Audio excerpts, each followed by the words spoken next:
Okay, we'll get rolling here in about 5 minutes. It's good seeing folks come up on the webinar already. Yeah, we're excited for our first tag team Tandem. webinar. Yeah. So we'll see what happens.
Okay, it is 5 o'clock here Central Time, which means it's 5 o'clock here, which means we can start drinking. But first, before we start drinking, welcome everybody to our D-Day 76th anniversary of D-Day webinar, where we're going to talk a little bit about leadership and we're going to talk a little bit about Normandy goodness. So the beverages and cheese that you get in Normandy, which is terrific. So our agenda is just twofold. We'll start off with a little bit of history about D-Day and some leadership lessons, and then we'll get to the fun part, which is Nicole talking about Normandy wine and spirits. All right, so let's get rolling. Oh, before we do that, a couple of rules of engagement. Use the chat room, which some of you have already started doing, to just post questions and stuff like that, and make comments. If you've got a question, use the Q&A button, and Nicole is going to be monitoring that during this presentation, and then when she's going, then I'll monitor the Q&A. So just use that to pose questions, and feel free to pose questions anywhere you want. So let's begin with the chat. When you hit the chat button, make sure it says everyone. So everybody just go ahead and hit chat. Make sure it's set to everyone, and just let us know your first name and where you are from. So first name and town that you live in.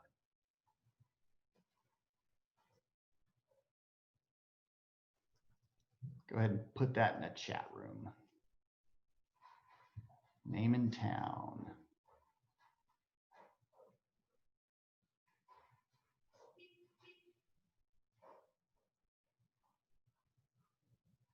Go ahead, name and town in the chat. Make sure everybody's got it working properly. I think we've got a few. Populate, Nicole, what do you see? Yeah, we have a couple.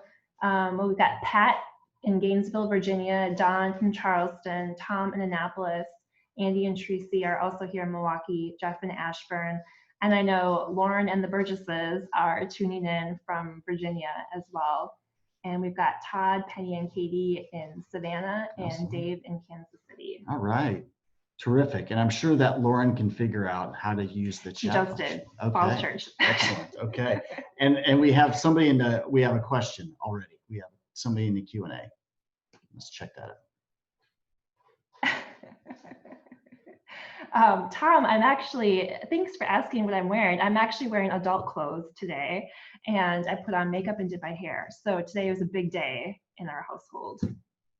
So speaking of big days, June 6th, 1944 was a big day, otherwise known as D-Day. So the Allied strategy in World War II, so as you look at January of 1944, so about 6 months before the invasion, you had the Russians who had turned the corner on the Eastern Front. So they defeated the Germans at Stalingrad, and they were starting to put a lot of pressure there in the Eastern Front, and Stalin the whole time had been screaming for a second front. Well, the Allies had invaded North Africa. I don't even know if I can use this little, let me see if I can use the cursor. Can you see my cursor? Yeah. So the Allies had invaded North Africa in late 1942. They had chased the Germans across North Africa. And by in 1943 had invaded Sicily here. And then in 1944, they had invaded Italy and begun operations up the Italian peninsula. But Stalin really wanted, and the Allies, the Western Allies really wanted a second front here in France, because that was the direct route into Germany. And so what the Allies agreed at the Yalta Conference, in the Tehran Conference in January of 1944, was that they would have a primary landing in Normandy, which is the northern Purple Arrow, and a secondary landing several weeks later in Marseille. And with those landings, the combined bomber offensive, which was pummeling Germany from the air, the Western Allies and the Russians would squeeze Germany and end the Nazi regime. And within a year from D-Day, so less than a year from D-Day, Hitler was dead and the Nazis had surrendered. So Operation Overlord is what was known as the campaign that started with D-Day, or that D-Day kicked off at least the invasion in northern France. And this was the largest amphibious operation in the history of warfare ever. There were over 4,000 ships. There were thousands of aircraft involved. And of course, you had around 100,000 soldiers that were Allied soldiers that were involved early on, and quickly built up to well over 1 million soldiers for the D-Day campaign. So Operation Overlord was going to begin. You see these circles with airborne landings, and the airborne landings were designed to secure the flanks of the beaches. So the amphibious landings would come there in the center between the two airborne landings. And in order to interdict any German reserves that were going to try to counterattack to the beaches, the Eisenhower got control of all of the bombers. and all of the fighters, and they were all designed or under Eisenhower's charge for Operation Overlord. And so they, plus the French resistance, were tasked to disrupt the German reserves that were going to be moving to try to counterattack all the way up to Normandy. And then finally, to really mess with the Germans, the Allies, created Operation Fortitude. So Operation Fortitude was the largest deception operation in the history of the Second World War. The Germans were convinced that Patton was going to lead the main attack. Now, if you recall, Patton, after slapping a soldier in Sicily in 1943, was put on the bench. So Eisenhower benches him, but he knows that the Germans are expecting Patton's going to be leading the main attack. So what he does is he creates a fictitious army around Patton, the 4th Allied Army, that is supposed to have several hundreds to thousands of soldiers that are going to cross at the Pas de Calais, which is where the Germans thought, and Hitler in particular thought, was going to be the main Allied landing. And so the Allies had all sorts of dummy radio traffic and double agents and everything, suggesting that this large force was getting ready to come ashore at Calais. So the deception was that the Allies would land initially at Normandy and try to sucker the Germans into coming to Normandy, and they would make that big landing here at Calais and crack on into Germany. So the Germans didn't want to be fooled, and they bought this deception plan so badly. This is great. So badly that 2 months after the Normandy landings, fully 2 months after the Normandy landings, Hitler and the German high command still believed that Patton was getting ready to cross with a bigger army at Calais. And it wasn't until in August, with Patton's Third Army making these massive counterattacks towards Paris, that the Germans finally realized that they'd been completely had. And in the meantime, there were well over 100,000 soldiers in the German 15th Army that just sat there twiddling their thumbs at Calais, waiting for an invasion that would never happen. Very sophisticated deception campaign. All right, so let's take a look at D-Day itself. So the red circles represent the airborne landings. So in the West, you had the 82nd and 101st Airborne, the US Airborne, landing in the West, here where my cursor is.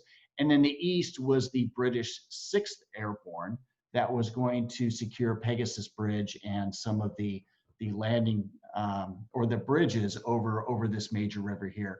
And then you had 5 beaches. So Utah and Omaha Beach were US beaches, and then Gold, Sword, and or Gold, Juno, and Sword were British beaches. And the design was that the airborne landings would occur at night. The amphibious landings would occur in the morning hours at about half tide. And so this is what half tide. Oh, let me before I get to half tide. So all those plans, all the strategies are all well and good, but real people have to execute them. And 2 of the real people that had to execute them were Ray and Bill Lambert. So they were brothers, and they are pictured here on the Duchess of Bedford, the transport ship that they were to take for D-Day. And Ray and Bill talked at night, about 2 o'clock in the morning. They were up on the deck of the ship, speaking with one another. You know, what are we going to tell them on? One of us doesn't come back? Those kind of conversations.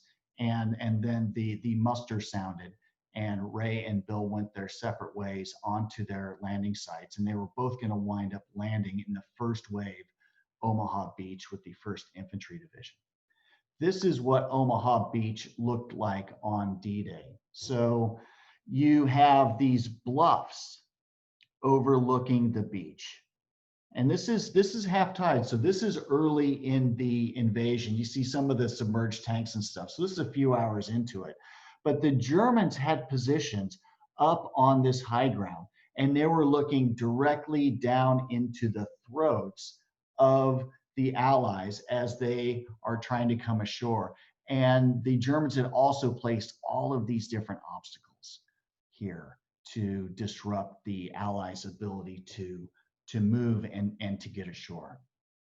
So this is a really dangerous and deadly place with the German obstacles, and then you've got the artillery, you've got the machine guns, you've got the rifles, all pointed right down at that beach. So Ray Lambert, this is what Omaha Beach looks like today. Ray Lambert was a medic in the 1st Infantry Division, and his brother was a first sergeant also in the 1st Infantry Division.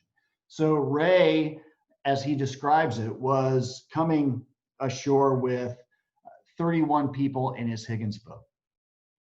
And of course, you got all the diesel fumes. The sailors were great. They wanted to feed the soldiers a big breakfast before they embarked on this invasion. And of course, the seas were so rocky on June 6 of 1944 that most of them had thrown up their breakfast. So you had these Higgins boats where you've got 31 soldiers or 30 soldiers crammed into these things, smelling diesel fumes, getting seasick, throwing up, and then the ramp opens and they begin to wade ashore. Now, there are a lot of sandbars here on Omaha Beach, and so you had a lot of soldiers who would jumped out and actually drowned because they were in too deep of water. When Ray jumped out, he landed in about chest deep of water and began moving forward.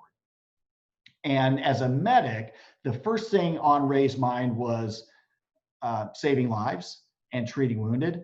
And in order to do that, he had to find a sheltered place where he could bring injured, wounded soldiers and give them care. And so you can imagine him under all of the artillery shells and machine guns back and forth, dodging these obstacles. Ray's looking, where can I set up a casualty collection point? And he sees this big chunk of concrete right here in the center. He sees this big rock and he says, okay, that's where at least I can get some shelter. It's the only cover on the beach. So he runs up with Corporal Ray Laporte, who is also one of his medics. He gets to that rock and he tells Laporte, you stay here and you treat the casualties that I'm going to bring you. And then Ray went back into the surf. And he went back and forth, bringing casualties up to this rock. At one point, Ray was shot in the elbow and it spun him around and he began bleeding from his elbow, and Ray, being a medic, treated himself and drove on. And when I asked him about it, he said, well, that one just pissed me off. A little while later, a shrapnel from a German artillery shell landed and tore a chunk out of Ray's leg, his left leg.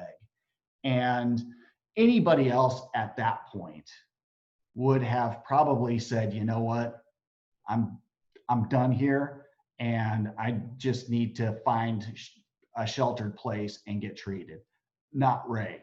So Ray, being a medic, gave himself a shot of morphine, applied a tourniquet to his leg, and continued rescuing soldiers who were drowning, who were wounded, bringing them up to that rock.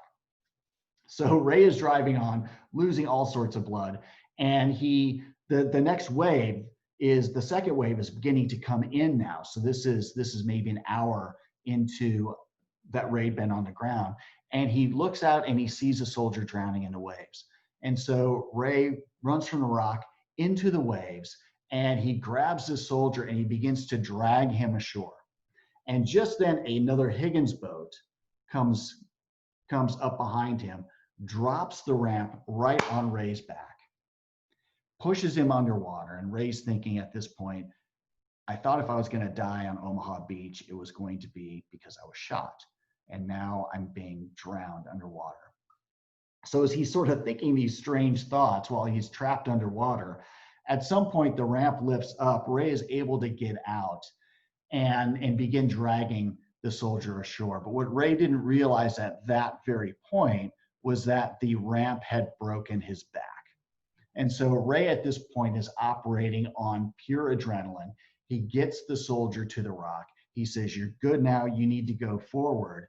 And at that point, everything hit him in terms of the broken back, the loss of blood.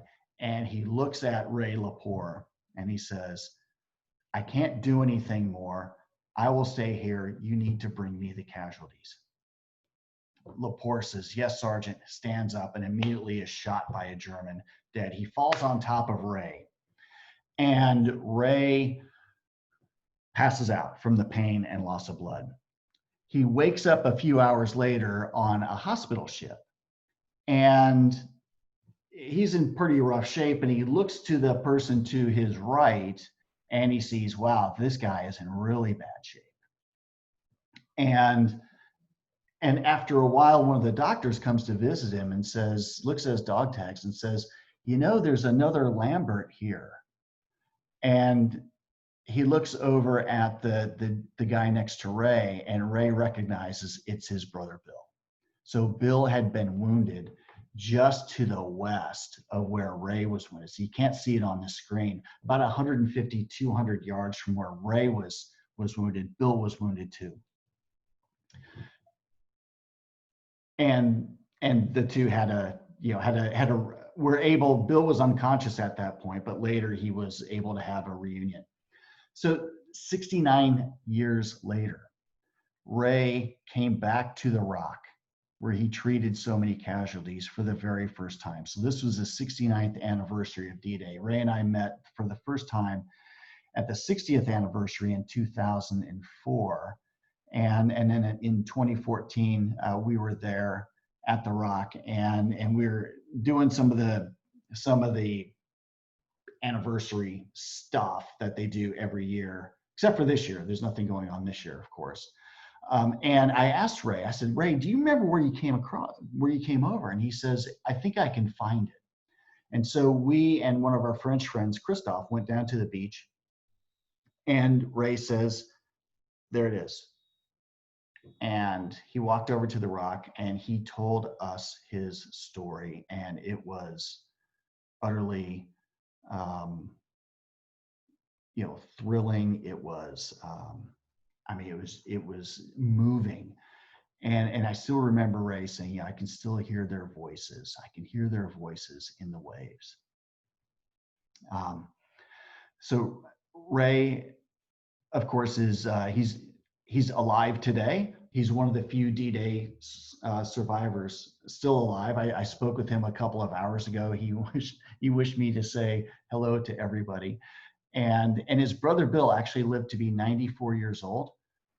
So he recovered from his wounds. Ray is now 99 years young, 99 and a half. So this November, he turns 100, and he is still going strong.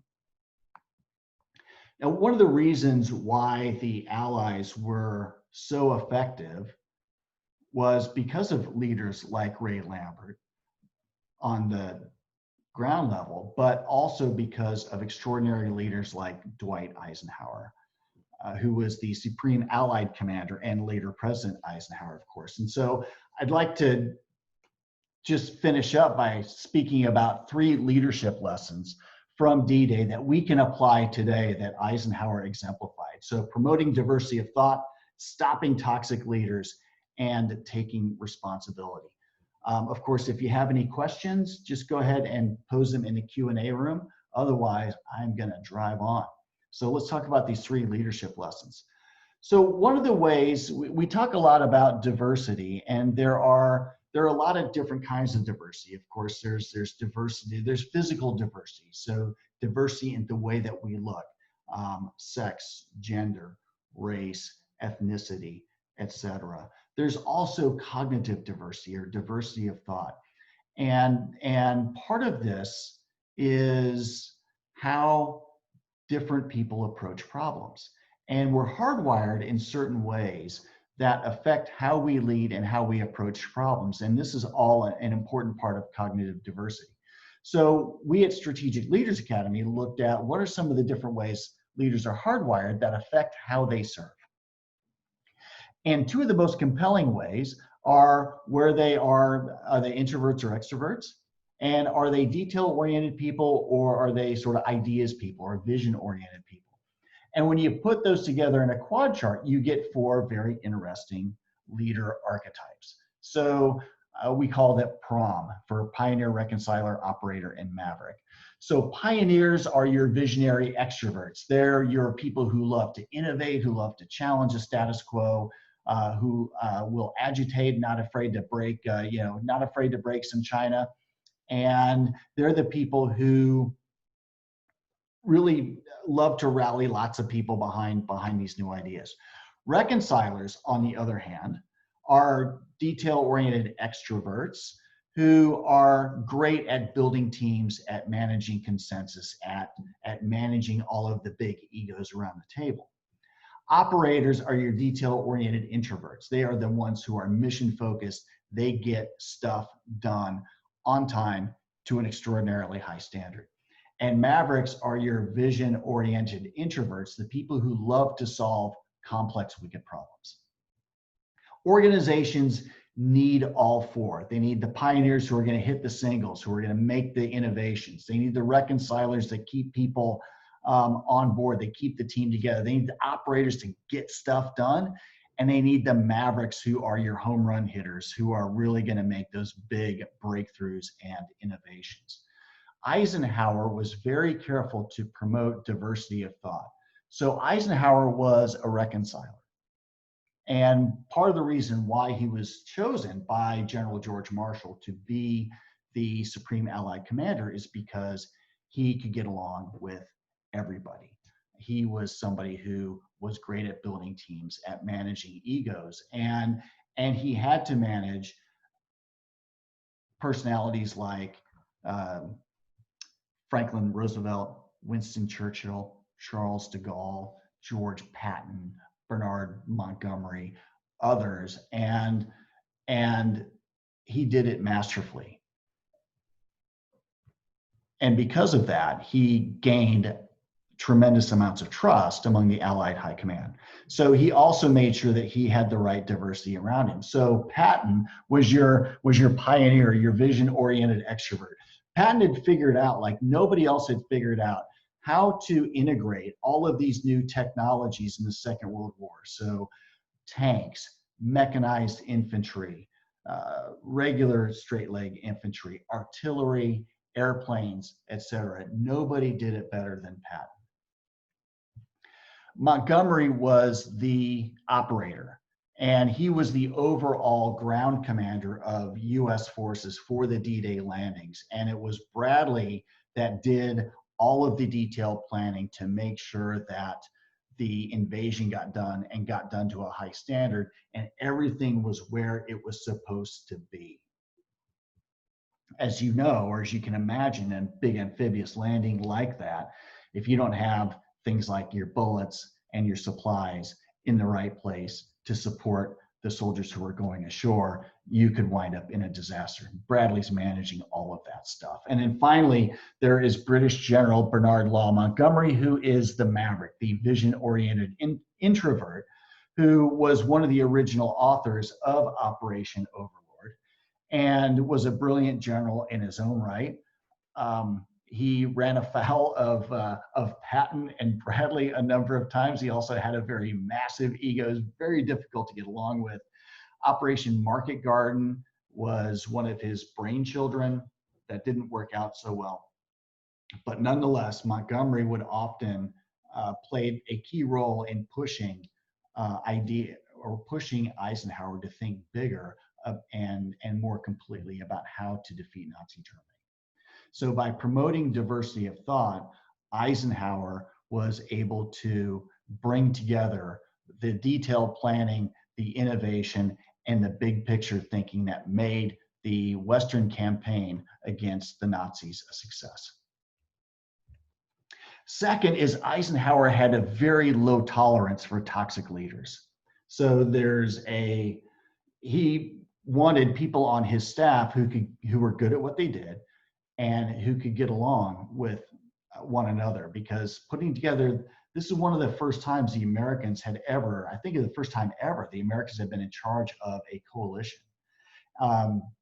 And so Eisenhower thought it was very important, knew it was very important, especially for the Americans, to be able to get along with their British and French and Polish and Norwegian counterparts. There's a story once of an argument that took place between an American colonel and a British colonel, and the American colonel reportedly referred to the British colonel as a British son of a bitch. Eisenhower hears about this and sent the American colonel packing home. He sent a lot of American officers home. And the British officer heard about this, that this colonel was going to get fired, and he asked to see Eisenhower. So Eisenhower agreed, and he said, "General, we were just having a friendly argument, and he called me a son of a bitch," which was just used as a term of endearment. And Eisenhower said, "No, Colonel, he called you a British son of a bitch, and that makes all the difference." Of course, the American colonel went packing. Now, another person that he put on the bench that we mentioned earlier was George Patton. Now, Patton was a brilliant general, the most celebrated general in the Western Allies in 1943. He had chased the Germans across North Africa. He had been successful in the Sicilian campaign. But Patton was in a position where he was having to deal with a level of complexity he was not used to include having to deal with Allied commanders, having to deal with political leaders, having to deal with civilian considerations. And these were things that Patton just was not equipped to do. You point Patton at the enemy and say, go, and he's going to get after it. He's going to do really, really well. You add all of these other dimensions to it, and it's just not something Patton was equipped to be able to handle and educated, trained to be able to handle. And so that's part of the reason, the main reason why he became toxic towards the end of the Sicily campaign and slapped a soldier, and indeed it was probably a number of soldiers in different hospitals who were displaying symptoms of what we today refer to as post-traumatic stress disorder. Eisenhower knew that he could not tolerate that. And because Patton had, as brilliantly as he had performed, he crossed the line in assaulting a junior soldier. It's just simply unacceptable. So there were a lot of people calling for Patton's head. Eisenhower said, I need Patton. I need his innovative abilities, but I've got to put him on the bench. So he put him on the bench for D-Day, created this fictitious army around him. So Patton played a huge role, even though he wasn't on the ground in France on D-Day. But the other brilliant thing about Eisenhower is he recognized that Patton wasn't a jerk. There's some toxic leaders that are just simply jerks. They're bullies, and you just got to get them out.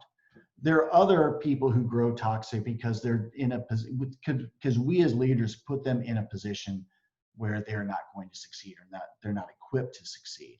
And Eisenhower recognized that was the case with Patton. And so what he did was he said, I need Patton. I'm going to keep him on the bench for this, but I'm going to put him in charge of Third Army. And all he's got to do is fight Germans. I'm going to put Bradley, who was formerly Patton's subordinate in Sicily, I'm going to put Bradley on top of him. Bradley's going to deal with all the Allied issues. He's going to deal with all the logistics. Eisenhower, of course, would deal with all the political matters. And Patton just focused on fighting and killing Nazis. And he did it brilliantly. There was never another toxic episode for Patton in the rest of the war. And all of his most famous victories, his biggest victories came in command of Third Army. And for me, this just shows Eisenhower's genius at managing people, because he recognized that why Patton went toxic in Sicily. He put him in exactly the right position to succeed and helped Patton be the best version of himself, which he was in France and Germany. The third and final lesson is taking responsibility. We see leaders today who like to pass the blame and take the credit. Eisenhower was the opposite. Eisenhower believed that everything that happens in my command or doesn't happen is my responsibility. And he knew that in order to build trust and respect among this coalition, he had to take responsibility and not throw people under the bus. he had to not pass the blame. He had to make sure that the right people got the credit for the things that they did. And through that, he built trust with the Allied political leaders as well as within his own command. So when we look at taking responsibility, it's not responsibility and blame are different. Responsibility and accountability are different. Eisenhower, as the leader, was responsible for everything that happened and didn't happen. And if something went wrong, Eisenhower had a responsibility to respond to it, to be responsible, which is another way to look at responsibility. You're able to respond to what happens. And so whenever something went wrong, Eisenhower said, "This is my responsibility, I will fix it." And he wouldn't pass the blame. He wouldn't throw somebody under the bus. Another part of the reason why Eisenhower did that. Now, let me back up. He also, though, held people accountable when they crossed the line. So if somebody made an honest mistake, Eisenhower took responsibility. When somebody crossed the line on values, on principles, when somebody crossed the line in negligence, then Eisenhower would hold them accountable. And oftentimes, more often than not, when they made those kind of transgressions, they were out the door. Now, another part of taking responsibility that Eisenhower recognized is that if you want people to take risks, if you want people to innovate, then you have got to have their backs. And everybody knew who was involved in the Allied High Command that Eisenhower had their backs. He was not going to toss them under the bus if they made a mistake, if an innovation didn't quite work out. And when you're planning the largest amphibious invasion in the history of war, and you're doing it against a highly skilled, highly experienced German military, then you're going to require a lot of innovations. And a couple of those innovations were, how do we logistically sustain ourselves once we get across the channel? I mean, it's something that had baffled commanders for centuries, ever since there was cross-channel invasions and war. And so on the left, what the Allies recognized was that they had to build artificial harbors in order to get that many people and supplies and heavy weapons, tanks, artillery ashore and sustained. They had to build these artificial harbors, which are called mulberries. So the Allies towed these huge concrete blocks and other ships that they were getting ready to sink, and they created 2 artificial harbors. And one of the artificial harbors on the British side ended up being the busiest port in the Western Theater until the Allies were able to take Antwerp.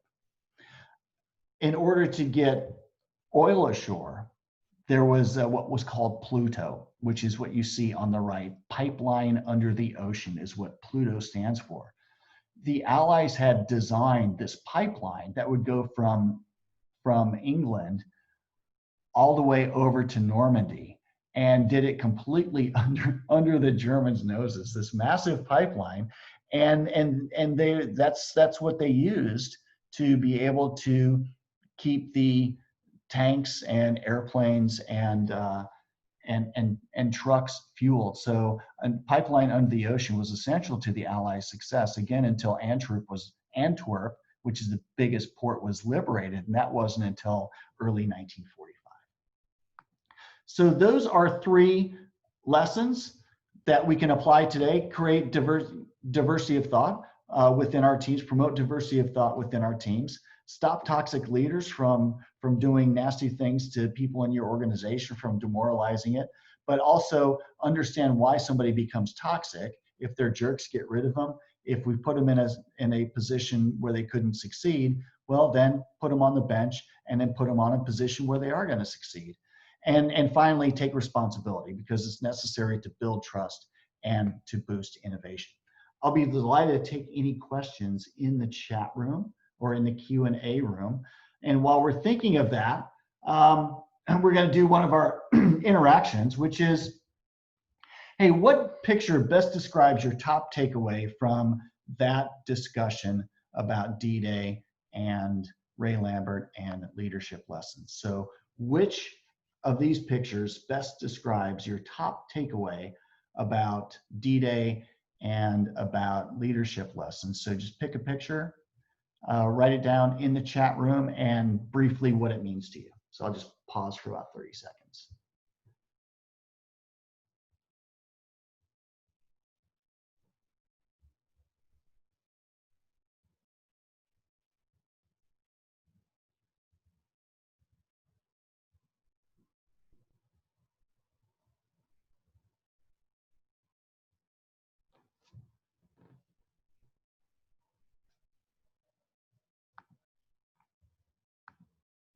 Oh, I'm sorry.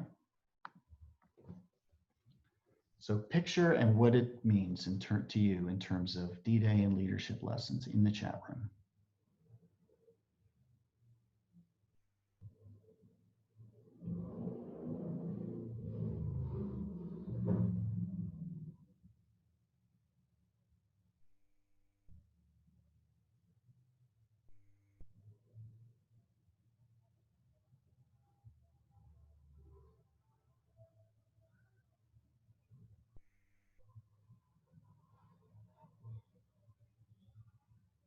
Yep, this would be the interactive portion where we put things in the chat room. We can't start drinking until Can't we start get drinking until we get some responses. So. What's your top takeaway? All right, there we go. All right. So Todd and Todd said the gears, everything and everyone needs to fit together. Andy, the I equals vision. David also said the gears, so many moving parts, leadership, operations, coalition building, and sustainment. Dan, the cogs in the wheels need to be operating together for success. Tom, the heart. He's so grateful for what those patriots went through to secure liberty. Absolutely, Tom. And I'm glad that others have started drinking because we haven't yet. So yes, time. David. And then Lauren said that the erector said it makes her think of Pluto. Awesome. All right. So let's get to the fun part. Calvados. Nicole, take it away. All right. So I hope that you were able to find Calvados or cider or even pommeau. Pommeau could be a little bit hard to find here in the States, but hopefully you've already started drinking, and we'll get into the details here. So the best way to really learn about a culture and about the history of another place is really through the wine and food, or beer and food in some places. So in Normandy here, and so the highlighted part here is actually the Department of Calvados, which is in the region of Normandy itself. So Normandy goes all the way up to that Cotentin Peninsula, up on the northwest there, up near Cherbourg, and then all the way over to the right, all the way up just a little bit north of Dieppe. So it's a huge region, and we're gonna dive into a little bit of both the larger Normandy region and then also focus on Calvados. It's also the apple capital of the world, or at least of France. Yes, yes. Over 800 apples are actually grown in 800 different kinds of apples are actually grown in Normandy. So if you like apples, it is your dream destination. So there are three main apple-based wines in Normandy, and I say wine because wine can be it's defined as an alcoholic drink from fermented fruits or vegetables, so it's not just fermented grapes. So we've got pommeau, Calvados, and cider, cidre in Normandy. And all three can also be made from pears. So if you happen to find a bottle of cider or Calvados in the store, it'll say poré, which is the French term for pear. Trader Joe's actually carries a pear cider as well as an apple-based cider from Brittany. And so, all right, so we are going to start. You poured Calvados. I did. Okay, so we're going a little out of order tonight. Oh, I thought you said you want to start with Calvados. No, I want to start with the cider. Okay. So we're going to start with cider. And I'm doing this because pommeau is actually made from unfermented apple juice and Calvados. And so it's a little bit easier just to explain cider and Calvados before we dive into pommeau, so you all know what we're talking about. So I hope that you all received the tasting notes that we sent out earlier today. If you didn't, just let us know and we'll send them out after we're finished this evening. So Norman cider is traditionally served in a saucer-like cup like this. So it's carbonated. If you haven't had it before, it's carbonated. Unlike champagne or cava or prosecco, which you want to serve in a flute so that the bubbles all go up to the top, this is just a traditional Norman way to drink it. So cheers to everyone, and we really appreciate you all joining us tonight on this special day. This is so good. So the Norman cider is going to be very dry. It's not going to be sweet. Like a lot of American ciders, to me, they almost taste like beer with apple juice splashed into them. I haven't had, like a ton of them, but the ones I have had, they've just been way too sweet for me.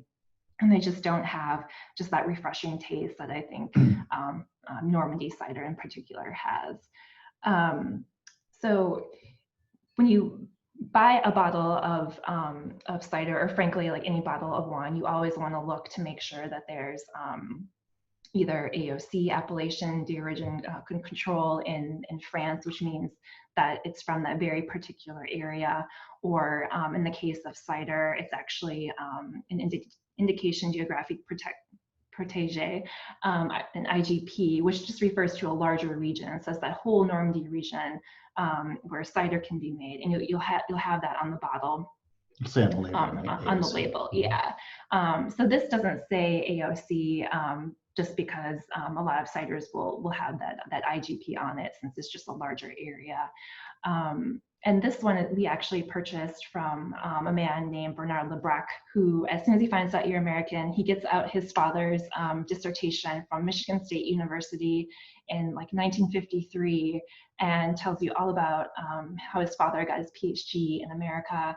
And he himself went to actually go work on a farm in Arkansas for, I think, a year after he graduated high school. And so he's just a wonderful man. And this is a farm cider. So it's made and is bottled right on his farm. So you really can't get any fresher than this. And some of you who went to Normandy with us, Tom and Jeff, and we didn't go there with Dan, but Tom and Jeff, we stopped here on our trip last fall, and he was just the most wonderful man. So ciders can range from dry to sweet, pale to yellow, orange or rosé, really depending on the type of apple or pear used. They're typically low in acidity, but balanced between that sweetness and that tartness. Some can be very fruit forward, a little bit more fruity, kind of similar to the ones that you might find here in the States. Others have like a barnyard or farmhouse like kind of taste or smell to them, which is really what this is, which it doesn't, smell directly like hay, but you kind of can get that just aroma of yeast and hay, and it can be hard to describe unless you actually smell it yourself, but barnyard is a good term. It's not a negative term. So just remember that. And so not a manure. Yeah, it doesn't smell like cow poop, if that's what you're wondering. So just put it out there. So how is cider made?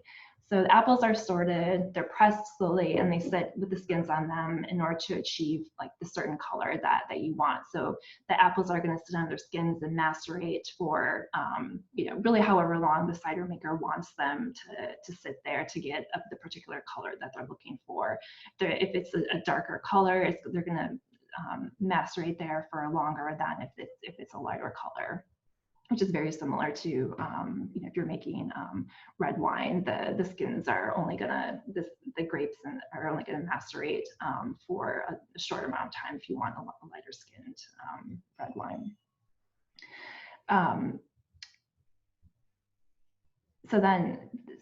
after they sit on the skins to achieve that amber color, that they're also extracting all the juice and the tannins from the apples or pears at that time.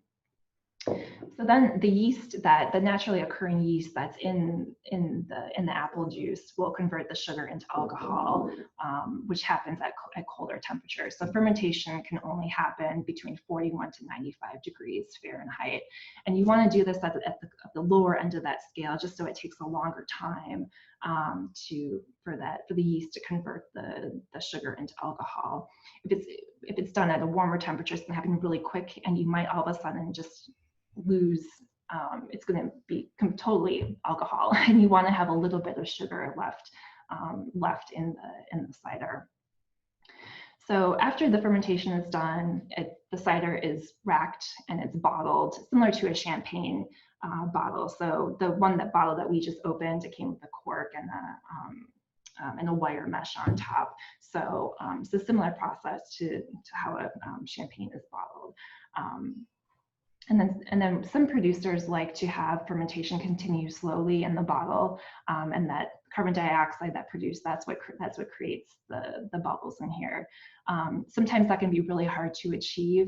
So some producers will just inject some gas or pasteurize the cider in order to ensure that it's actually going to be bubbly cider and not a flat cider. So most ciders will be between 3% to 5% ABV. The one that we're drinking tonight is, I think it's 4.5% ABV. The sweeter ciders are going to be on the lower end of that scale, and then of course the drier ones at the higher end. And cider really pairs well with savory buckwheat flour crepes, or they're called galettes in France, camembert cheese, and it's just a really nice treat. So I hope that you're able to find some. If you didn't, Trader Joe's carries some, as well as Total Wine, but you just want to be really careful when you're going to some of these places. And like I was at Total Wine yesterday, and they had a bottle of French cider, but then you look with no indication of where it's actually made, and then you look on the back and there's all kinds of other things put into it, and so you really aren't going to want that if you want something a bit more traditional.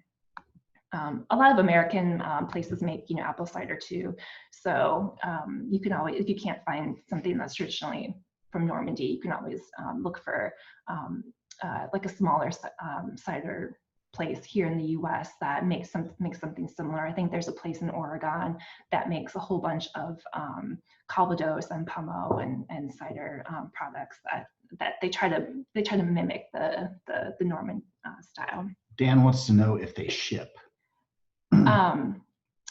So unfortunately, a lot of places in Normandy are just so small that they don't. But if you go to wine-searcher.com, we'll type this in the chat. If there's a particular brand that you happen to come across online, wine-searcher.com, there's a dash in will tell you the nearest place that you can buy it from, or that will ship to you. So this goes for, they do everything, this website, and I'm not getting paid by them, by the way. It's just an incredibly helpful site. If you're looking for something that is really hard to find, you can just type the name in there and it'll come back with all the years. And so you can search by the vintage, or maybe you'll come across something else as you're searching, and then you can kind of dive into what else might be similar to what you're looking for if you can't find it. Christian Drouin, D-R-O-U-I-N, is a big Calvados and cider producer in Normandy that is really highly rated. And so you can probably find his stuff nearby, or at least to ship to you. There's a lot of places on the East Coast and in California that carry a lot of these products. So those of you on the East Coast might have an easier time than those of us in the Midwest or on the West Coast. So Andy wants to know what else was in that French cider that was. Oh, I think it said there was grapefruit flavor. There was some other flavor. There were flavorings added to it, and personally, for me, if I want to try, something that has an authentic taste of a certain location, I want to be drinking something like this that is purely apples, and is not filled with, all kinds of stuff. All wine contains sulfites. Some producers will, add stuff to it. Some producers will add, oak to wine and things like that. And you often don't know that unless you actually know something about the winery. So that's why I always try to be a little bit careful when I'm looking for certain products. Look at what's on the back. Just similar to like food. There might not be certain ingredients that you want to eat in food, and so you don't want to buy that. Lauren says she's made a cocktail of Calvados, Normandy flower, called Normandy flower, Calvados, elderflower, tonic, and blood orange. That sounds delicious. Yeah, and in the chat, make sure that you have all panelists and attendees when you are doing your chat. Okay. And actually, so speaking of Calvados, we'll move on to Calvados now. So Calvados can also be made from pear. So it is an apple and pear-based brandy. And you want to serve this in a tulip shaped glass just to trap the aromas. The smaller opening at the top just helps keep the aromas in the glass. And also this is about 40% alcohol, so you don't really want to be drinking, a wine glass of it. I mean, maybe you do, and I'm definitely not the one to judge, but you really want to get the scent of the Calvados, and so that's why you want to serve it in a smaller glass like this. So.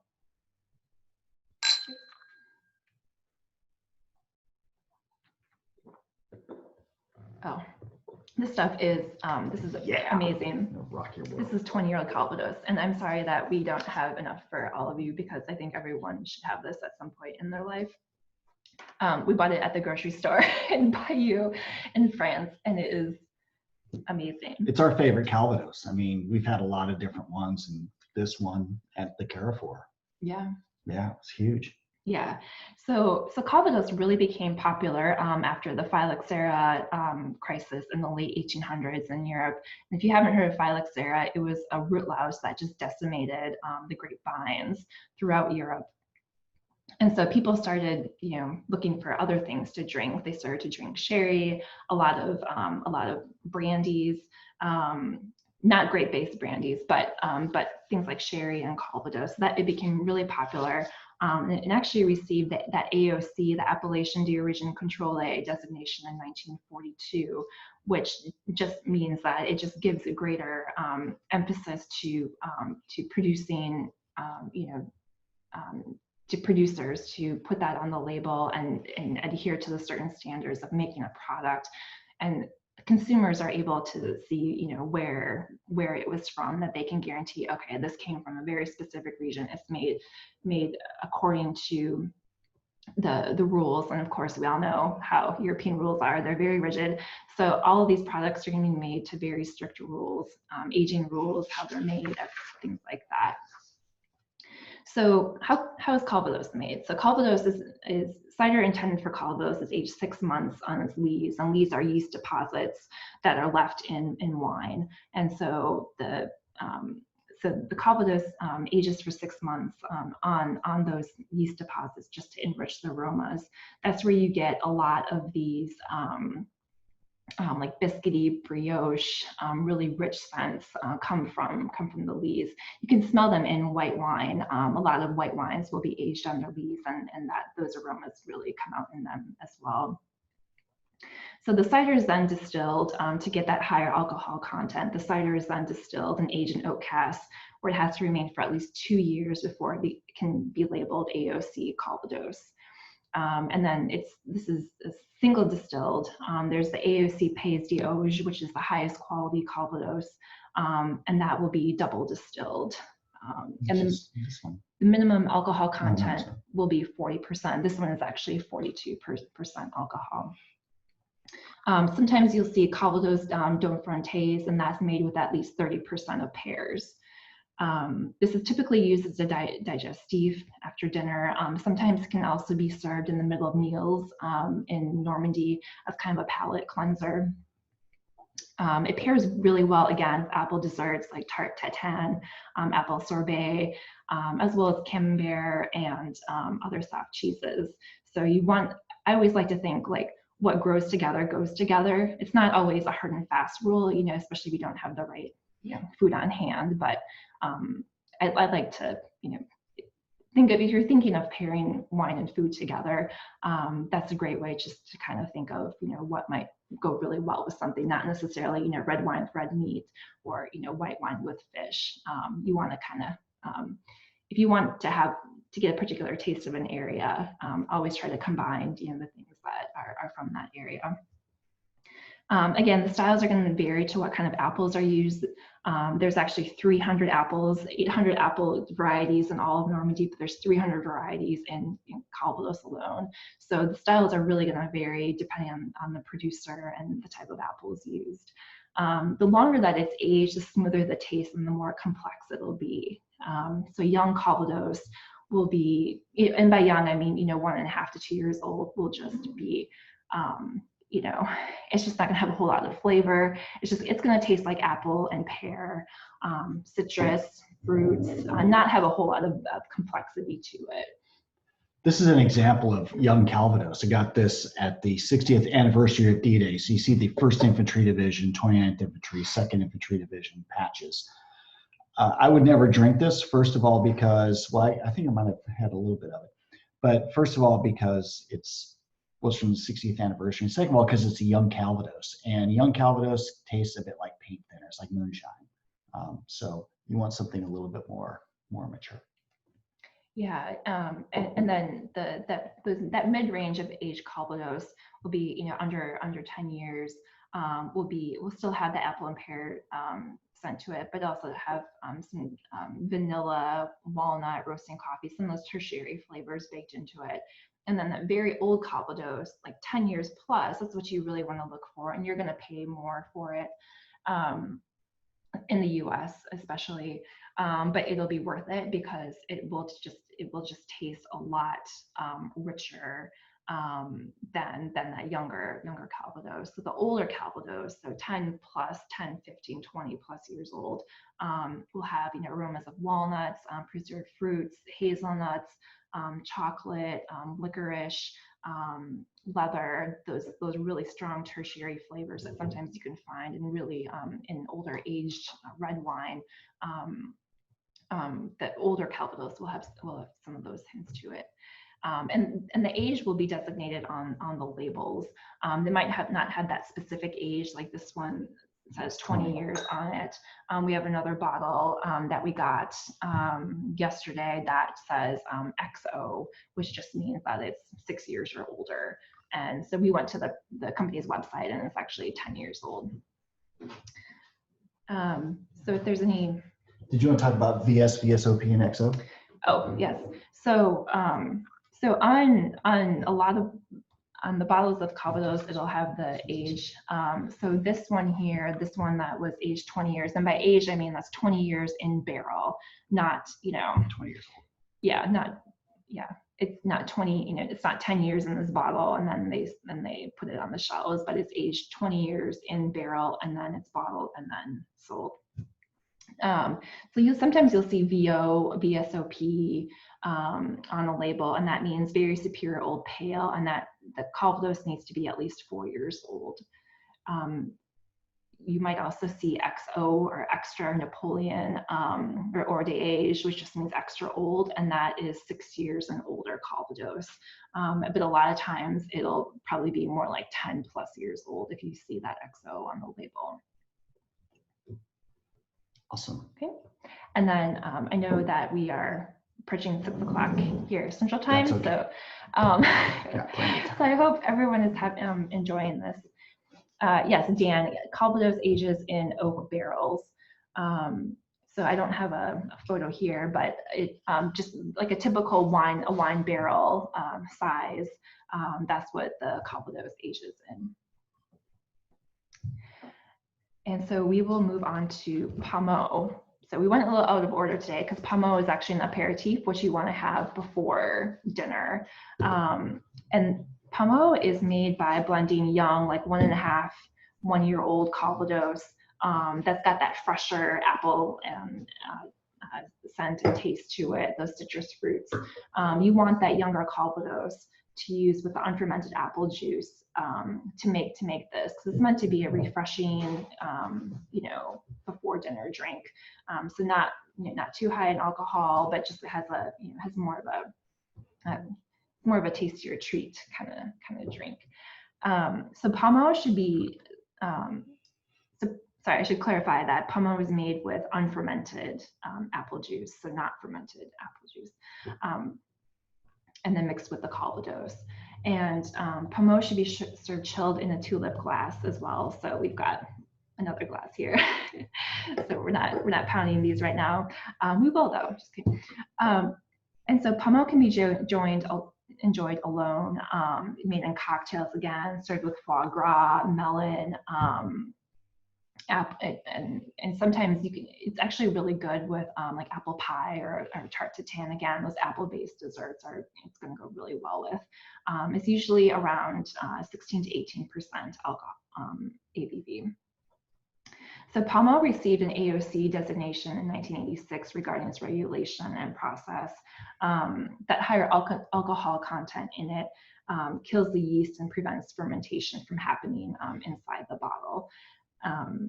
This also means that sugar from that fresh apple juice remains, giving pommeau that sweet baked apple butterscotch taste to it. It tastes like an apple dessert wine. And I hesitate to use that term because sometimes dessert wine can often, a lot of people are turned off by it. It can be just incredibly luscious and just way too sweet.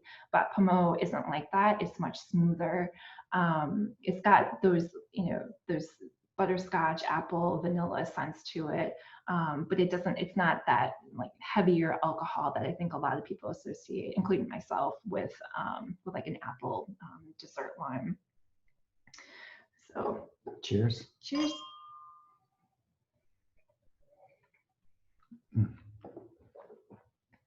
This is really good. This is also from Bernard Lebrec's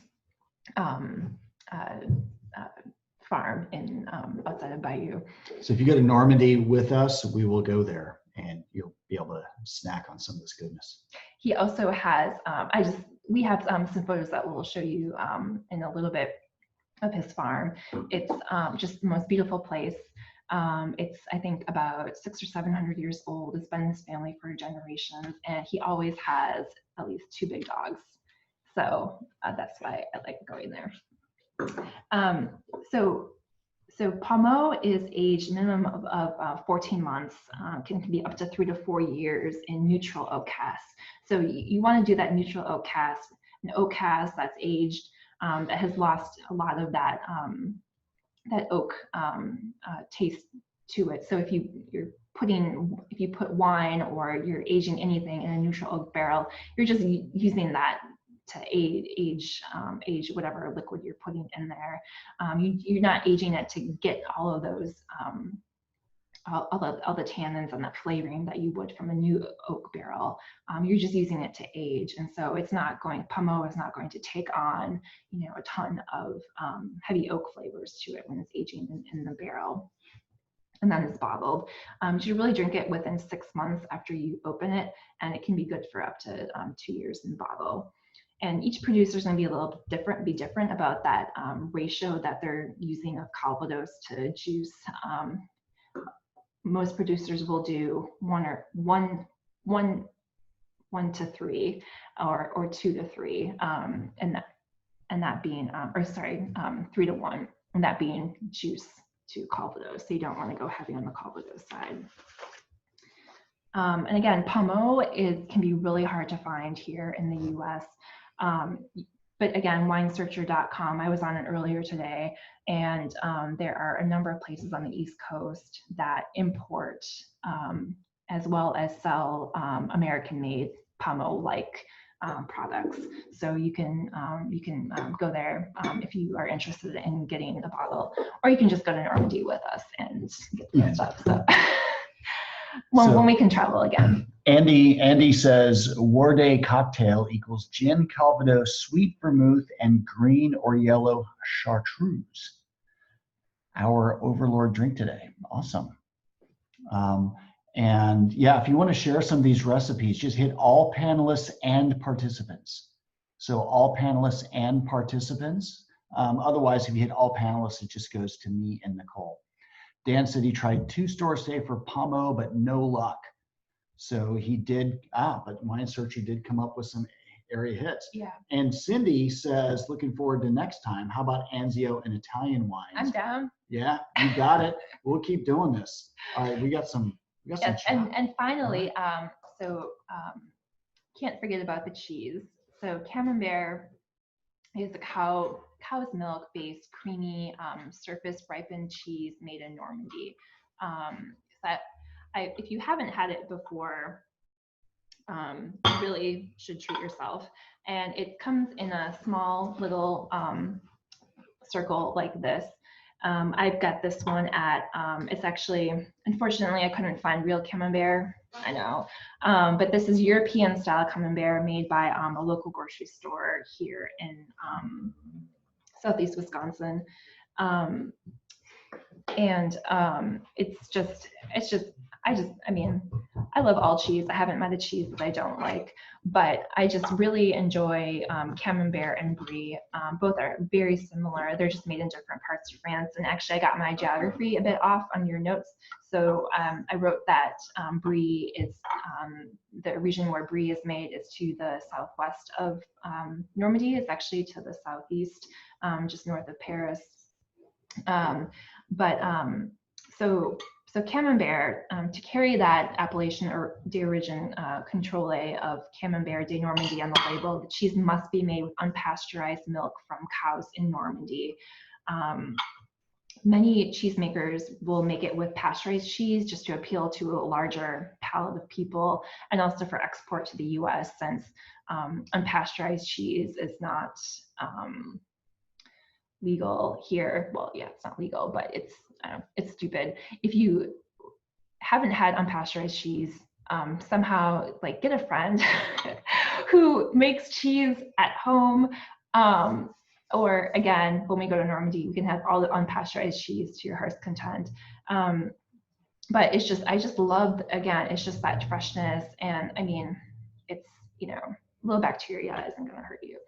So, so a lot of cheesemakers will not, adhere to those standards of using unpasteurized milk. They'll use pasteurized milk. They won't be able to put AOC, Camembert de Normandy on the label, unfortunately. But it's really the only way that they can sell those products here in the U.S. unless something changes on our end. So how is Camembert made? Well, the curd, which is coagulated warmed milk, bacteria and rennet, is placed into the smaller Camembert molds, and it's left to sit for 48 hours, and then it becomes hard. And then it's sprayed with a mold and left to ripen for a minimum of 2 weeks. And then that mold and that aging time gives the cheese that distinctive rind and creamy inside. So if you haven't had Camembert, it'll be a little bit soft on the outside, and it's okay to eat the rind. There's no need to not eat it. It's meant to be eaten. It's safe to eat. So it's a little soft, and then it's most often it's wrapped. Sometimes it'll be wrapped in like in a tissue, or ours came in like a gold foil and then put into that little wooden box that we showed you a little bit earlier. So again, Camembert is really similar to Brie, but Brie is made with milk from different cows and just a different place in France. And then it's made into the larger wheel. So you notice when you go to the grocery store, there's all those triangles of Brie, and that's because they're just made in much larger circles. So it'd be amazing to get one of those massive circles of Brie, but we'll have to look for those. And Camembert is more, it's got more of that like mushroomy, it's got a stronger taste to it. It tastes sometimes more sour a taste than Brie. It also melts quickly while Brie retains that structure. And you can also, both of them, you can, well, camembert is a little bit easier to bake in like phyllo dough, put some jam on top of it and then bake it. That is like one of the most amazing things you will ever have in your life. Well, brie retains the structure, so that's a little bit harder. You can do both, but again, camembert is going to melt a little bit more quickly. So the picture here on the left is one of the most amazing cheese plates I've ever had in my life at our friend Christophe's house. And camembert is on the upper right corner, just under the handle of the fork there. Christophe is our friend. Christophe and Chantal are Normandy friends. If you go with us to Normandy, you will meet them. And then those are Norman cows there, just up the cliffs from Omaha Beach. And then to the right there is camembert cut up in a tasting that we did. And then the picture on the left, that is at Monsieur Lebrec's farm and home. That is one of the towers there. There's actually this huge section over here is just this empty space that they could, easily turn into an Airbnb or a bed and breakfast or something. But he just enjoys having his space to himself because it's not used at all. But it's just the history of this place is just amazing. And there's actually a memorial there to soldiers from, I forget which, the engineer. One of the engineer battalions there on his property who had stayed there during the war. Which is it's just one of these special places in Normandy that you wouldn't find in a guidebook. You're only going to find it if you happen to go to this place. And then the building on the right here is another cidre that we really like, Ferme de la Sapinière. So it's another farm-based cider and Calvados and apple juice producer in Omaha Beach. And so to the left there is Point du Hoc, which if you haven't been there, it is just an incredibly breathtaking, beautiful place. And the Rangers actually scaled up these cliffs here on D-Day, and which you can't imagine what they were going through on that day. There is a memorial here, which we are standing right in front of. We are the SLA team, Strategic Leaders Academy team. And all around this area are craters left from the bombs that were dropped just ahead of the invasion. And so do you want to talk about? Oh, yeah. Well, yeah, this is the Strategic Leaders Academy team.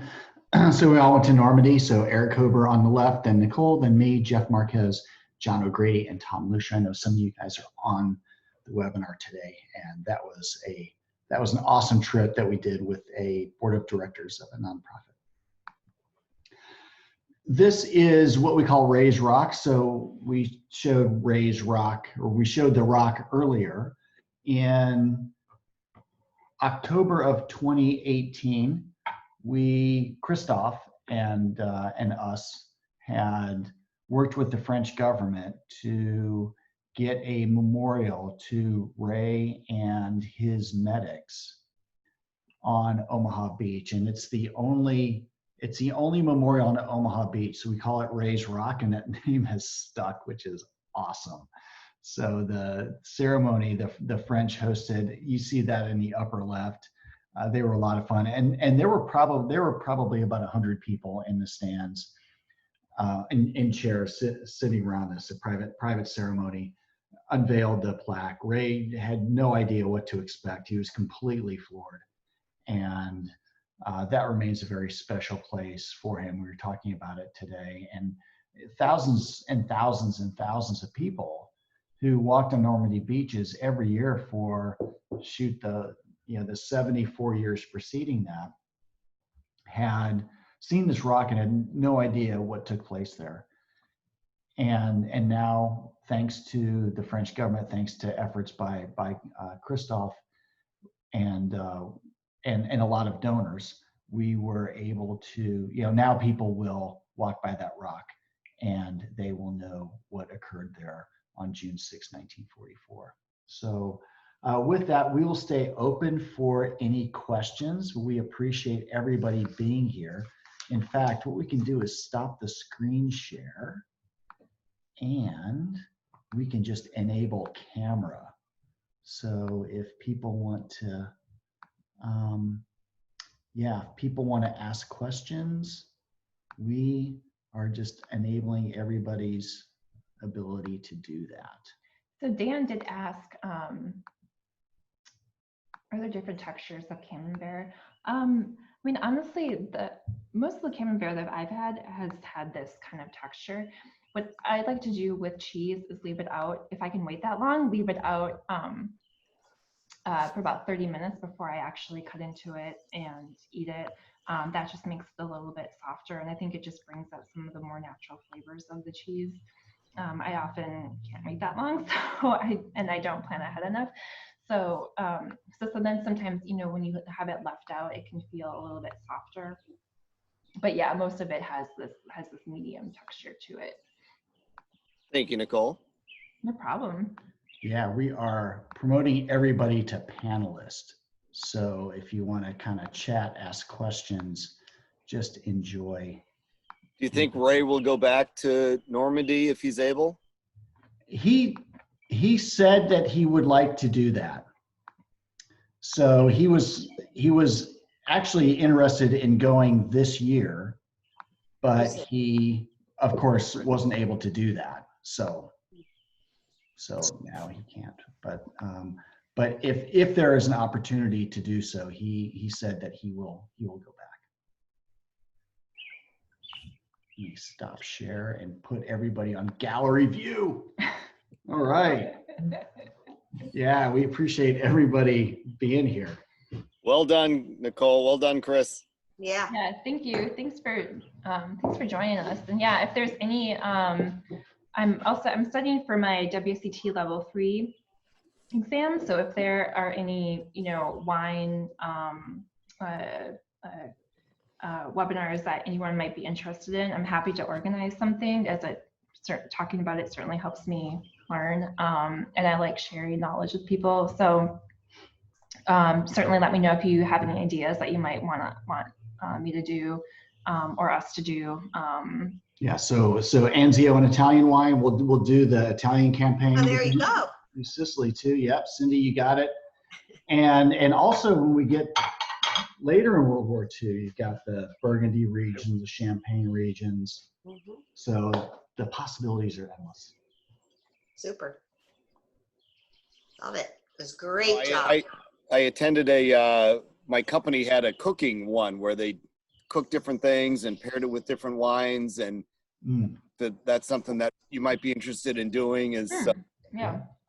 Different wines to cook with, different wines to drink with while you're having the meal, but that's always seems to be a hit. Yeah, that's a good idea. Yeah. Little aperitif, little. Yeah. Speaking of which, Nicole, what happens if you pass this next test? What you ascend into what level of ethereal heights? What do you become if you pass that test? Then you can go to I think it's their diploma, or it's level 4, which that's what you write papers, and it can take up to 3 years to finish. Wow. It's like pretty a intense. It's like a Yeah. PhD. Yeah, it's pretty Or a intense. PhD in wine. Yeah.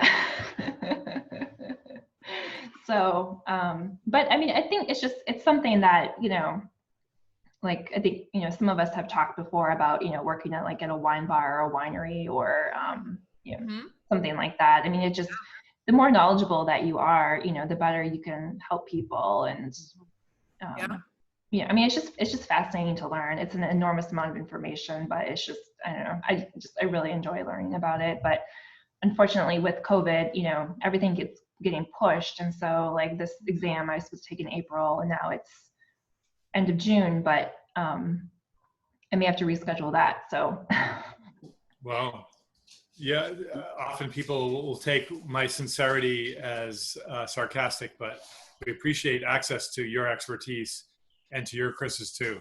That was really quite here, a Lola. journey through Normandy and Overlord and all, Mhm. and then digging in deep on the wine and the cheese and the region. Yeah. It's really a rare opportunity to hear that level of expertise. I like We also this. had French bread. There you Good go. point. Good point. So That when's was the great. trip to Normandy?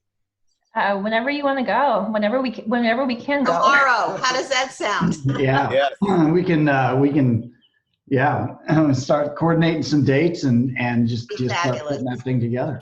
What's the best time of year to go, or is there a best No, time? it's a good question. I mean, we went there in March one year, and it was fine. It was nice because no one was there, and the weather was fine. I mean, it wasn't as nice as when we were there in October, but I mean, I really enjoy traveling in the off season, and so I mean, really, like that April to before Memorial. October. April to October is nice, but again, that's all that high season. Mhm. Yeah, But I would do before Memorial Day and then like after Labor Day. That's kind of that window that like I think is good because it's less people, and the weather is going to be good. Probably I not think January because everything in Europe is closed in January, so January is not good. I think I was there in October, and Yeah. it was actually warm that day, which was shocking, but it was, Yeah. beautiful in October. Yeah, Maybe yeah. the fall. Yeah, we went the last 2 years in October, and it was just, I mean, perfect weather to be outside. And, the weather normally can change on a dime. So, it'll be raining and, one moment, and then 5 minutes later, sun's out and it's, 65 degrees. But I mean, the weather was just perfect. So. It was really nice to see how, the local people Americans loved, hosting and I mean, some of them had, French flags out, American flags out, and it was really neat to see. Yeah, I mean, every day there feels like the 4th of July. Mm-hmm. Oh, wow. Pretty awesome. Bastille Yeah. Day. We also had tiny pickles, tiny French pickles, the cornichons from Trader Joe's. I'm not paid by Trader I can go to Joe's. Trader but- Joe's. Oh, wait. Normandy is also the caramel capital of France. So when you go with us to Normandy, we will get some of these Normandy caramels, which are epic. Caramel. Yeah, and butter. They make really good butter too. Dairy products. I Everything mean, is awesome. those of us in Good idea. Wisconsin have high standards for our dairy products, and I feel like Normandy. I mean, the Normandy products are just Great. just so good. But yeah, happy to take anyone to Normandy or anywhere for that matter, whenever we can travel. That's right. Super. So Nicole, are there any favorite French wines that you like? I mean, I got a Margaux that I haven't opened up yet, and I wanted to try that soon. A Pommeau is just, so are there some, I mean, there's so many beautiful regions south of, southern France and whatnot that I bet you is gorgeous to go for wine tastings. Yeah, I mean, from Champagne to the Rhone to Bordeaux, Jura. I mean, you can't go wrong. And I mean, we really like the smaller producers, which unfortunately a lot don't export, out. But I mean, you'd be surprised using that wine searcher database if you've had something either in a restaurant or on a travel. Put it in there, and I'm surprised at some of the things that I've found that there are some importers, especially based in New York, that get a ton of stuff. So that's really helpful. treaty ending the 100 Years' War was signed in Bordeaux. So near Margaux. And that Saint-Denis. chateau is, it's now, they make wine now, and they make phenomenal, Chateau de Pressac, and they make phenomenal wine. I mean, my favorites are, champagne, whether it's, a rosé, a brut, any kind of mix. I just love champagne. Gigondas from the Southern Rhone. I really like Southern Rhone wines. Chateauneuf du Pape, Gigondas. Yeah, Glenn, yeah. Yep. Like, I live on it. But the Southern Rhone, Chris likes the Northern Rhone, those like 100% Syrah based wines. I think for me, they've got like a very gamey scent to them, taste to them. I like the blends. So I like the Southern Rhone, the Grenache, Syrah, Mourvedre blends more than just the 100% Syrah blends. So what's a Côtes de Rhone? So Côte du Rhone is, it's named after like those smaller villages just around Chateauneuf du Pape, just to the west of to the east. I'm getting my geography mixed up again, just to the east of Chateauneuf du Pape. And so when you see Côte du Rhone on a label, or sometimes you'll see Côte du Rhone village, and that just means when it's got that village on it, it's coming from that specific village in the Côte du Rhone. When some will say Côte du Rhone, and that's just because their vineyards are kind of scattered about, and so a producer will sometimes make wine from all these different regions that they have in the Côte du Rhone. And really the only way that you know what's in it is if you go to like a website like Webina or Wine Searcher, and it tells you the percentage that's in there. Because they don't say what's on it. In the US they do, but if it says Côte du Rhone, you just kind of they automatically think that you should know that, okay, it's from this particular region, and it's going to be probably one of 13 Southern Rhone grapes, but they won't tell you which ones. They make you guess and work for it. Also interesting about the Rhone Valley is the Romans had a lot of old forts and villages there through the Rhone Valley. Julius Caesar went up the Rhone Valley on his way to the big battle in Alesia, which is in Burgundy, and the Operation Dragoon, which is the southern advance in France through Marseille, went right up the Rhone Valley in the Second World War.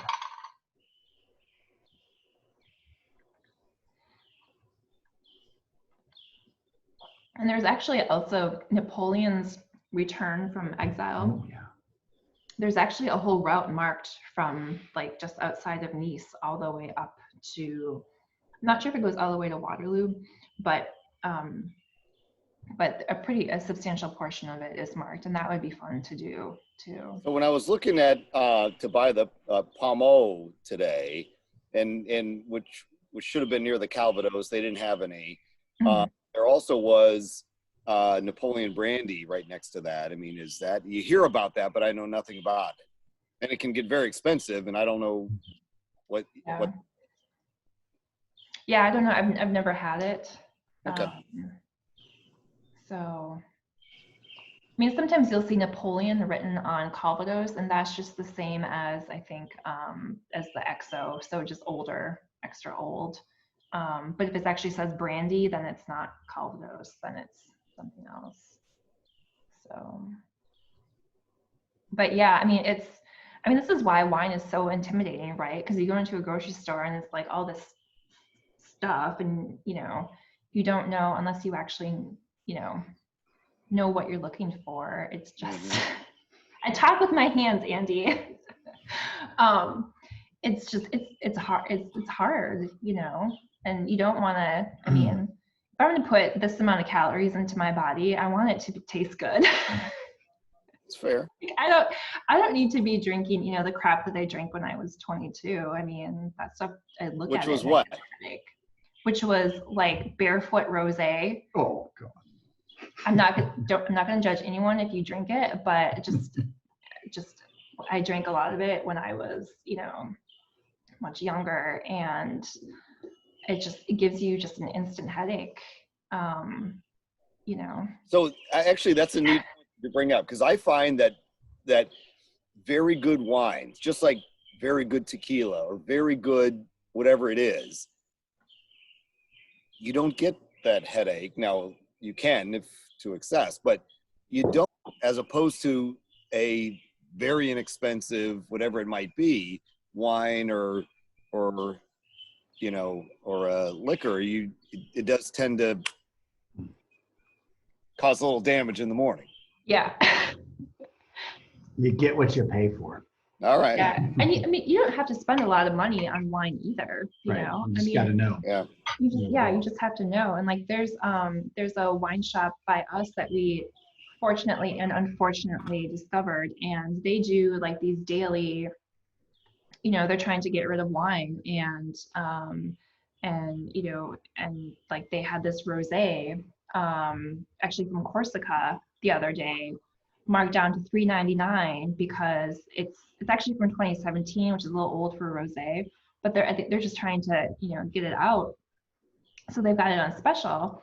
So I bought it because I was actually doing a Corsican tasting, a virtual tasting the other night, and I mean, it was solid. I mean, you know, it wasn't, you know, the best rosé I've ever had, but it was really good. And for $3.99, I mean, we're gonna go back tomorrow and see how much they have left, because it had a volcanic taste to it, and like red fruits, and just, I mean, a very unique taste. And so, you know, go back and get that. And I mean, again, I'm not paid by Trader Joe's, but if you have a hard time finding something, they actually have a really good selection of wine, and they've got, you know, some wines that I wouldn't expect them to have. I mean, they have like a $4.99 Vino Verde that's actually really good. They have like a Southern Rhone white, or Northern Rhone white, excuse me. It's like $6.99. Really, really good. But again, you know, like 10 years ago, I was buying wine and had no idea. I was just like, oh, I'll try that. I didn't know anything, you know, about what I was buying. And sometimes you have to do that, you know, you have to just kind of pick a bunch of things and just see what you like. But yeah, I mean, it's just really intimidating. Maverick. For me, Maverick, operator. So Andy wanted to know what our leader archetype was. I'm a Maverick. She's an operator. He's not Yeah. toxic. No. I left toxic leaders to come work for him. If he becomes toxic, I will leave him professionally. So. And the nice thing about owning your own business is if you have a toxic work environment, you just have to look yourself in the mirror and you know, fix it. Nicole, for your tests, are they currently written tests, or are you going to have to do any in-person tests with tastings and whatnot? Yeah, it's in person. It's multiple choice and short answer. I passed the tasting portion. I haven't passed the written portion. The written portion is I mean, it's really hard. But I passed the tasting portion, so I just have to do the written portion. So.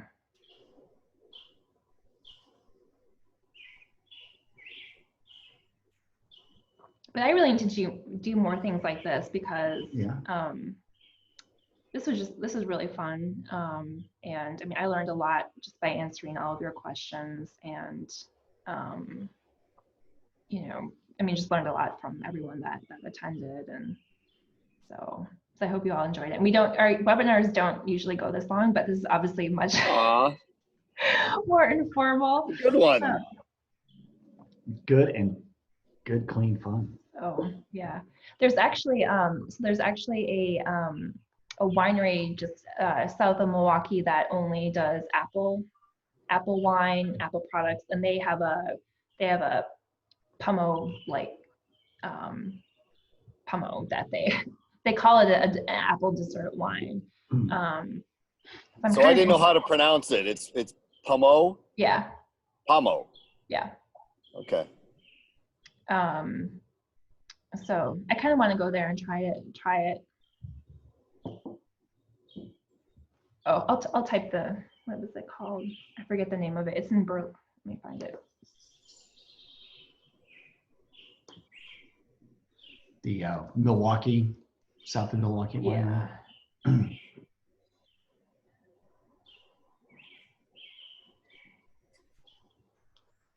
They're closed right now. Well, you can do it tastings by appointment. So, oh, apple trio. I'll put it in the chat here. Yeah, what was the name of the Calvados that you had? I couldn't see it. Well, we had two of them. So this is the one. This is our favorite one in France. And what's that it called? Anee. Anee, A-N-E-E. Okay. And yeah, it's the best Calvados that we've had. We got this one at Total Wine. It's Berneroy, an XO. So Okay. we'll check it out. But since we haven't been able to get to Normandy in so long, we're running low on Calvados and cider. That was our last cider and our last pommeau. So Okay. So that's the one that I got, which was amazing. oh yeah. So Good stuff. All right, well, we're going to sign off unless anybody's got questions. But yeah, it's great seeing you guys. Yeah, thank you. that was awesome. Thank you both. Thank you all for attending, and That was great. yeah. Thanks, we'll let you know. guys. Thank you. Yeah, thank you. All right. Bye. Bye. Bye.